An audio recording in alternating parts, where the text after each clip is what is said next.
Talk Radio Productions brings you this edition of the Town Talk Show, where you'll get information and insight on what's happening all across Terry County, including city, county and school news, civic events, people of interest, and much, much more.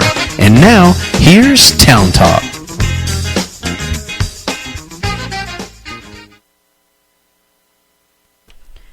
Good morning. Welcome to the Town Talk Show. I'm Danessa Churchwell, and I have Dr. Miller on the phone. Dr. Miller, are you with us? Yes, I am. Okay, welcome to the Town Talk Show. We are going to be talking about esophageal cancer this morning, but before we get into that, we are going to take a quick break, hear from some of our sponsors, and we'll be right back. Wayne Taylor has a proven record of commitment to Brownfield ISD. Serving on school board since 2001 and current board president, Wayne is an experienced leader in the district. With more federal and state monies going to charter schools, experience counts now more than ever. Father of 2 Brownfield graduates and husband to a retired BISD teacher of 28 years, Wayne makes decisions that are best for both teachers and students. Re-elect Wayne Taylor for Brownfield ISD School Board Place 5. Early voting starts April 24th, Election Day May 6th. Wayne Taylor, building a better future for Brownfield students. Political advertising paid for by Wayne Taylor. At Ratliff Funeral Home, pre-planning services will bring peace of mind, and it relieves your family from future financial obligations. You make decisions with a clear mind. Pre-planning is a thoughtful gift. The family needs to reflect on the memories without making decisions at an emotional time. Pre-arranging is a smart financial decision. Ratliff Funeral Home in Seminole, Denver City, Seagraves, and Brownfield. We're here for you. And welcome back. Once again, we have Dr. Timothy Miller on the phone with us. Thank you for calling in this morning. We appreciate it. I guess if you want to just kind of introduce yourself, tell us what it is exactly that you do and where you work. Sure. So I really appreciate you having me on this morning. My name is Dr. Timothy Miller. I'm a gastroenterologist, which is a fancy word for stomach and liver doctor. I did medical school here at Texas Tech and did internal medicine and gastroenterology training at Scott and White Hospital in Temple, Texas. I currently work in Lubbock at Lubbock Digestive Disease Associates, or LDDA. We're a GI group here in Lubbock that specializes in all digestive diseases, such as esophageal diseases like acid reflux or esophageal cancer, liver diseases like hepatitis and cirrhosis, inflammatory bowel disease like Crohn's disease or colitis, pancreas disease, colon cancer screening. So very wide range of gastrointestinal or digestive issues that we take care of here in town. So we do procedures at our office. The procedures that we do are upper endoscopies, which is putting people to sleep and putting a scope camera into the mouth and to the stomach. And then we also do colonoscopies to look for colon cancers or polyps or other things like that. And so we work at both hospitals here in Lubbock and stay quite busy. And what was it that made you want to get into this type of medicine? Yeah, I mean, once I got into medical school, I really didn't know what I wanted to specialize in. There's so many options and so many different types of things. And honestly, being a stomach doctor was something I really never thought I would be interested in doing. But once I got into it and saw the variety, so it is a subspecialty, meaning that I'm a specialist. I have advanced training in digestive complex issues. And so I do like being a specialist, and then really the variety that we see in this subspecialty. I mean, we see a lot of healthy patients that just need routine screening colonoscopies to screen for colon cancer. Routine colonoscopies are recommended starting age 50 for everyone in the population, and starting age 40 if you have a family history of colon cancer. So we see a lot of healthy patients that just need routine screening, but we also see a lot of very sick patients. Patients with liver disease can be quite ill, or other types of GI tract malignancies, pancreas cancer, esophageal cancer, as we'll discuss. So I did like the variety within the subspecialty. I also like the procedural aspect of the specialty. So getting to do scopes every day. I spend half my time seeing patients in the office and half my time doing procedures. So I really like that the procedure time that it allows me, and doing procedures on patients is rewarding, and I enjoy that very much. Okay. And so, like you said, we're wanting to discuss esophageal cancer. So can you kind of start us off, I guess, with what are some of the, I guess, like preventative things that you can do? Exactly. So esophageal cancer is a relatively rare type of cancer. So the three most common cancers that are seen out there are lung cancer is number one, breast cancer or prostate cancer, depending on male or female, is number two, and colon cancer is number three. And esophageal cancer, I'm not exactly sure where it falls on that list, but it's down there quite a ways. So it's not a real common cancer, but it is a devastating cancer if it's diagnosed late. So preventative measures, as for any cancer, are extremely important.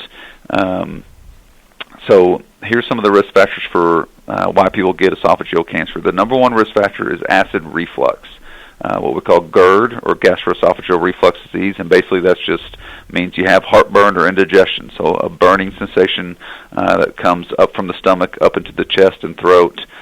If you have heartburn, you definitely know what it feels like. If you've never had it, then you might not know, but it's a pretty intense discomfort, pain. Usually occurs at night when you lay down to sleep. You kind of lay flat, lose gravity, and that acid from the stomach can just roll back up in the esophagus, cause that burning sensation. Over time, that acid burn on the esophagus can lead to inflammation. That's called esophagitis. If the esophagus gets inflamed over time, then basically it can damage the cells of the esophagus, and over time those cells can change and morph into an esophageal cancer. So that's our most common risk factor that we see for esophageal, what's called adenocarcinoma or esophageal cancer. So if you do have acid reflux, it's not something that you should ignore. Acid reflux is one of the most common symptoms that brings patients to doctors. The family practice doctors see it all the time. Your primary care physician will see it. The urgent care clinics will see it, and we see it, of course, all the time here in our gastroenterology office. And if we do see long-standing acid reflux, number one, we want to get it treated. So there's different dietary lifestyle modifications that we can provide patients. There's different medications that are quite safe and are very effective at treating acid reflux. And so the important thing is to know if you have heartburn, it's important not to ignore it. Number one, just for your quality of life, you want to be able to get the medications and dietary changes that are necessary to make you feel better. And number two, it can really cause long-standing problems down the road. Can cause difficulty swallowing or narrowings in the esophagus, and most dangerously, it can lead to esophageal cancer. So we always like to see our reflux patients early, get them treated, and then the procedure for checking for esophageal cancer is very easy. It's just an upper endoscopy, which means we put you to sleep with medications. You don't feel anything. You don't have to gag on a scope or anything like that. You're completely asleep for these simple outpatient procedures. Put a camera in the back of the mouth and slip it into the esophagus and down to the stomach, and we can actually find precancerous changes within the esophagus, and that's called Barrett's esophagus. Barrett's is a condition where the lining of the esophagus changes on a cellular level, and basically those cells change, and that gives you a risk factor for esophageal cancer. So if you have Barrett's, that's very important to detect and monitor over time. Because it can develop into cancer. Sometimes we can actually do what's called an ablation, which means a burning procedure to get rid of the Barrett's, and that can actually burn that tissue or burn that layer of tissue away, so you have much less risk of esophageal cancer. So we want to screen for Barrett's with simple procedures. If you don't have Barrett's on your first scope, then you probably won't ever need a scope again. It kind of depends on how long you've had reflux and so forth.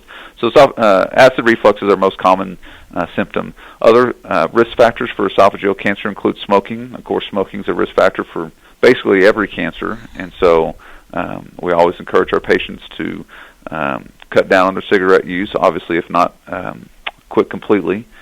Being overweight can be a risk factor. And then, of course, something that you can't control is your family history. So we don't get to pick our parents, unfortunately, and what their diseases are. But if your parents have any Barrett's or esophageal cancers, and that puts the children at increased risk as well. So those are all things to watch for. So some modifiable risk factors: you can quit smoking, you can control your acid reflux with medications and diet, you can lose weight if possible, and then some non-changeable or non-modifiable risk factors like family history. So anytime we see patients with reflux or any trouble, any types of these symptoms, we take a full history, and then the procedure, the scope part of it is a very important aspect as well. And if it's something that is maybe a family history of it, is there a time frame or an age that you recommend starting getting tested, or right? Yeah, that's a great question. There's actually not, because esophageal cancer is a relatively rare cancer. We don't have strict guidelines on when to start screening for it. Colon cancer, breast cancer, those types of things that are very common, we have very strict and very well-established guidelines, like I mentioned before. So people should get screened for colon cancer with a colonoscopy starting at age 50, or if they have a family history of colon cancer, starting at age 40. But those guidelines don't exist for esophageal cancer just because of the relatively rarity of the disease. So basically, when you're esophageal cancer is typically not seen until later in life. But if you do have a family history, and if you have acid reflux, probably starting in around your early 40s, you should at least get check in with a GI doctor and consider doing an endoscopy at that time. But again, no firm guidelines, but probably early 40s is a good time to start if there's a family history. Okay. And what if you go in and you have these tests and there is, they come back that they're positive, or what's the next step for that? So if we go in and do the tests and we just find, first of all, we could find nothing. You could have a healthy looking esophagus. You could have an inflamed esophagus due to acid reflux. And again, just to clarify, the esophagus is your food tube. It's the tube. It's about a foot long or so, and it's just in your chest. Goes down from the back of the throat down and leads into the stomach. And so, like I said, you can have an inflamed esophagus. So if you have that puts you at risk for certain things. So we want to treat that with medications. If you have Barrett's, which I mentioned, that's a precancerous finding that we can see on the procedure. Then we either monitor that over time, every couple of years, or do an ablation, which is a burning. If we actually find a tumor, so that's kind of the worst case scenario when we get in there and actually there's a tumor already there, then that leads to a huge step or a huge series of tests after that. So once you actually have esophageal cancer, most of the time before that you'll have symptoms of difficulty swallowing. So again, the acid reflux is the most common symptom that will tip you off that you may be at risk for esophageal cancer. And if you never got it checked out, then all of a sudden you can't swallow, your food is getting stuck in your chest, you're starting to lose weight, maybe you have some pain or discomfort in your lower chest or upper abdomen. Those could all be signs that the cancer is there already. Obviously, those are things that we like to get to very quickly and very early. But if we go in and put a scope in there and we see a big tumor in the esophagus, then that leads to multiple other steps from there. So anytime you find a cancer, the first thing you have to do is stage the cancer. So obviously we want to find cancers when they're early. Again, that's the whole point of screening for Barrett, screening people that have acid reflux. But unfortunately, sometimes we do catch these cancers late. So cancer is stage 1, 2, 3, or 4. If you have a stage 1 esophageal cancer, I can actually remove that with my scope. I can go in there and basically scoop out a small nodule or tumor and cure cancer with a very simple scope procedure without any incisions, without chemotherapy, without radiation. But once the cancer is starting to grow deeper into the esophagus, or even spread to lymph nodes, or worst case scenario, spread to liver or lungs, then all the treatment is different. And so staging the cancer is the first thing. We do special ultrasound scopes for that. We do CT scans for that to look at the lungs, liver. And then based on the stage, like I said, I can either take it out if it's stage 1, which is pretty rare that we'll find an early stage esophageal cancer. And if it's stage 2 or 3, then we can treat you with chemotherapy and radiation. Radiation is where they basically aim a beam right there in the center of the chest of the cancer, burn the cancer cells away. And that, in combination with chemotherapy, typically has a pretty good response to the cancer to shrink it. And then most of the time, patients will end up needing a big operation to completely cure the cancer. I've had quite a few patients actually cured from esophageal cancer. If it's got around stage 2 or 3, shrink it with the chemotherapy and radiation, treat it with a big operation. That operation is not easy. They take out, your lower esophagus and your upper stomach, and have to pull your stomach up into your chest, and it's a big operation for sure, and it's not for everyone, but that's really gives you the best chance of a long-term cure. So that's, once we make the diagnosis of cancer, then we stage it, and then we appropriately treat it after that. If you have stage 4 cancer, that's obviously our worst stage, and that's not a curable cancer. Esophageal cancer in stage 4 is not curable, unfortunately. So we'll give chemotherapy, sometimes give radiation, and just try to slow the progression as much as possible. So is there a more common stage that you see as far as when your patients come in and they're already at that point? Yeah, that's a good question. There actually is, and unfortunately it's usually at a later stage. Stage 2 to 3 is probably the most common that we see. Stage 1, honestly, you just kind of have to get lucky to find that. So maybe you're having some acid reflux and we're just going to do that screening test, or maybe you're having a little bit of difficulty swallowing, or maybe you've had a known history of Barrett's and we're going to check it out, and lo and behold, there is a very small tumor there, and that I can take out with the scope. And so we always it's nice to find a stage 1 esophageal cancer because it's completely curable and quite easily. Most of the time, it's at least at a stage 2 or 3. Again, stage 3 means it's advanced into lymph nodes in the chest, and if that's the case, it's going to require the more extensive treatment that we talked about. So again, anytime that there's difficulty swallowing, that's our most common sign that there's something that could be terribly wrong. So if your food is getting hung in your esophagus, if you feel like you just have to drink a bunch of water when you eat, or it just takes everyone else 10 minutes to finish the meal, but it takes you 30 minutes, that could be a sign that there could be a cancer in there blocking up your esophagus. Now, most of the time, there's just something benign in there, like a narrowing, or what we call a stricture, which is just an inflammation or scar tissue in the esophagus. And that's something we can fix real easy just by stretching it out. But that's a very important sign to not ignore if you have the difficulty swallowing, because if that's the case and there is a tumor in there, most of the time it's going to be more advanced than others. Well, we are going to take a quick break and hear from a few more of our sponsors. And when we come back, we will find out more from Dr. Timothy Miller. At Adventure Marketing, we are a full-service advertising and public relations company. Adventure Marketing can help you develop and implement a marketing plan custom-tailored for the needs of your company. Let our team be there every step of the way to grow your business, from advertising, public relations, and promotional products to event planning, print, and web design. Adventure Marketing, fresh ideas in advertising. Brownfield ISD, providing opportunities for all students to excel, exhibiting success in academics, athletics, and band. Staying in front of technology using smartboards, iPads, and Google Books. Great facilities, including a state-of-the-art indoor practice field and training center. Uncover the opportunity. Brownfield ISD, committed to excellence. At Clinic Pharmacy, we're not just your local pharmacy, we're your neighbors. The staff at Clinic Pharmacy is dedicated to helping take care of you and your family.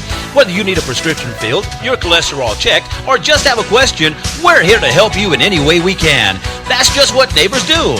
We're right around the corner, so come by and see us at Clinic Pharmacy, 901 Tahoka Road here in Brownfield, or give us a call at 637-7049. And welcome back. We are talking with Dr. Timothy Miller about esophageal cancer. And Dr. Miller, is it better to, if you're having some of these signs and symptoms that we've talked about, is it better to just go to like your family general practitioner, or is it better to go to someone like you that is a specialist? Sure, either is fine. The most important thing I would say is see somebody. Don't ignore your symptoms. It's perfectly fine if you come straight to me. Some insurances will require that you get a referral from your primary care doctor, to come see me, but most insurances don't require that. So either is fine. I would say, if you're already seeing your primary care physician for your routine annual follow-up or checkup, you should mention that to them. If you're just having straight out, just kind of run-of-the-mill acid reflux, then you can mention that to them. They might treat you with a medication and may or may not refer you over. Certainly, if you're having some of the more worrisome signs and symptoms, like the trouble swallowing or the unintentional weight loss or the chest discomfort, coming straight to me is a great option as well. And sometimes that can get you in a little bit more quickly. So yeah, either is fine. It just kind of depends on what signs and symptoms you're having. The primary care physicians around here are very excellent in knowing when someone needs to be referred, and so if there's any of those worrisome signs, then they'll initiate the referral immediately, and they'll get them in to see us. There's multiple gastroenterologists in Lubbock, and so most of us can get in our office alone. We have seven gastroenterologists, so odds are we can see within a week or two. If you give us a call here at LDDA, we'll be able to get you in very quickly, whether or not your primary care physician refers you or whether or not you just call us up yourselves. Most of the time we can get you in quite quickly. So either is fine. Just the most important thing is see somebody. Don't ignore these symptoms, because they can be a sign of more worrisome things. And we've talked about, I guess, the patient and the signs and the symptoms and what they need to do. But can you give some advice to the family members if they're in this situation, or if they have, a family member that maybe they can't, they've been suggesting maybe you should go to the doctor and they can't get them there? Sure, that's always a very difficult situation. So, it's funny, in our office, the husbands usually come begrudgingly based on the wife's insistence that they come. Men tend to ignore symptoms more frequently. Esophageal cancer is actually more common in men. Colon cancer is equal between men and women, but esophageal cancer is more common in men. Not exactly sure why that is, but it is. So, basically men tend to just kind of not necessarily ignore their symptoms, but sometimes they'll blow them off. Sometimes they'll think, oh, it's nothing. Sometimes they think, I'm too busy to go to the doctor. I have too much else going on. I don't have time for a procedure. I don't have the finances for a procedure, etc. We'll work with you on all those types of things. So advice to the family would be persistent. I mean, we never want to nag our family members and get them upset with us, but at the same time, we love our family members and we want the best for them. We want them to seek the treatment they need. And I've seen it many, many times where symptoms are ignored, sometimes obvious symptoms. I mean, people just wasting away, losing weight, can't swallow, can't eat, having blood in their stools. Blood in their stools is a common sign of colon cancer, and that's something that just cannot be ignored by patients, and sometimes it takes those family members to really push them to come be seen, just because when you start to have these types of things that they just need to be checked out. And so but at the same time, we can't force, even if it's our spouse or our parent or our children. Sometimes for a grown kid, we can't force them to come to the doctor. And so it's always disappointing when we find these cancers late and we see that, I've been having blood in my stool for 6 months now, or I haven't been able to swallow for, almost a year, and I've lost 30 pounds unintentionally.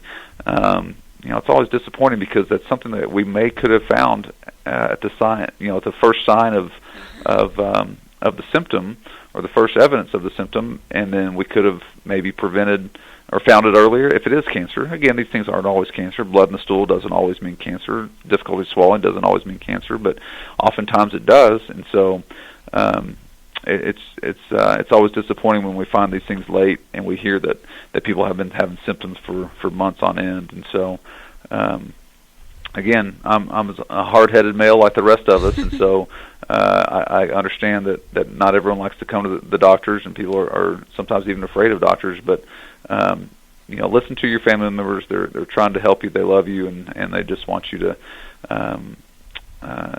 to get the care that you need. Once you have a cancer diagnosis, then the support of family is key. I've had multiple cancer patients over my career, and just the patients that have that support system and the family members near, they don't necessarily always do better. It depends on the state of their disease, but they just always seem to be in more peace and more comfort, and it's always so great to have a support system and family members that can be there with them. And so that's a big deal, both before diagnosis and after as well. Is there anything else that you want to talk about that we haven't covered? We have a few minutes left. If there's anything extra you want to say. Sure. Yeah, I think I covered pretty much everything I wanted to say for esophageal cancer. Again, my main point is don't ignore symptoms. What you think may be not important or may be innocent or benign may be a risk factor for certain types of cancers. Esophageal cancer is a deadly one, as too many people know, unfortunately. But it's one that oftentimes can be found early, or can even be prevented if we're following up on acid reflux and so forth. As a gastroenterologist, one of our main missions is to prevent colon cancer. And so we just finished March, which was Colon Cancer Awareness Month. April happens to be Esophageal Cancer Awareness Month. Please don't be afraid to get checked for colon cancer. Again, esophageal cancer usually comes with symptoms. Colon cancer often does not. Colon polyps, which are small growths that will grow into cancer, do not cause symptoms as they're growing. And so we want to take out polyps while they're small, benign, and actually prevent cancer from growing. Colon cancer is actually one of the only preventable cancers. By getting there and seeing the precancerous polyp, removing it at the time of colonoscopy, and preventing a cancer from growing. So please get your colonoscopy at age 50. Don't be embarrassed. It's very easy. You're asleep for the procedure. All you have to do is drink a little laxative, which is kind of the worst part about everything, get cleaned out, come in, and colonoscopies truly do save lives. Please get your colonoscopy whether you're having symptoms or not, starting at age 50. I really appreciate you having me on. I think we had a good discussion, talked about a wide range of GI topics, and hopefully your audience got some information that they can use today. Yes. And would you like to give your contact information, your office number maybe, in case someone is having some of these symptoms and they would like to get help? Of course. I can see you anytime, or any of my partners can see you. Again, we're Lubbock Digestive Disease Associates, or LDDA, and our phone number is 806-793-3141. We're all here all day, every day, except for a couple holidays in the year, but we're pretty much never closed, open Monday through Friday, 8 to 5, and we're always willing to help people out. Please call us if you're having any symptoms or problems, or if you want to have a discussion about any more of these issues, 793-3141. Okay. And if their insurance does require a referral, can they request you or a specific doctor? There's pretty much every primary doctor in town can refer to us, and they know me and they know my partners, and yeah, absolutely, we can. If you have a specific request, then your PCP will honor that, and they can get you right into us. Okay. Well, thank you for being on the show today. We appreciate you taking time out of your busy schedule and giving us some tips and some advice. Hopefully, like you said, someone learned something new, or maybe encourage someone to get their symptoms checked out. Yes, ma'am. Thanks so much for having me. I really appreciate it. Yes, thank you. You bet. You have a great day. You too. And thank you to our listeners for tuning in this morning, and we hope that you have a great day. This was Danassa Churchwell on the Town Talk Show.